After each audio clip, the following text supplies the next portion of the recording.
मलाई पठाइदिनुहुन्छ कि भनेर। एउटा छोरी छ,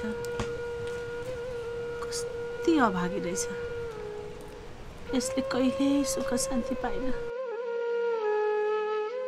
बा यिनीहरू को हुन्? तिमीलाई किन गाली गरेका? बुढालाई पनि अकालमै मारिदिइहाले पापीहरूले।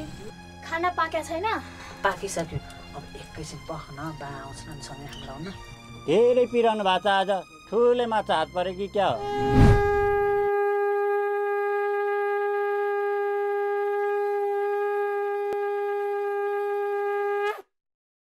यस्तो होइन, फेरि यस्तो चाहिँ मेरो लालाबालाहरू त भोकमै मर्छ।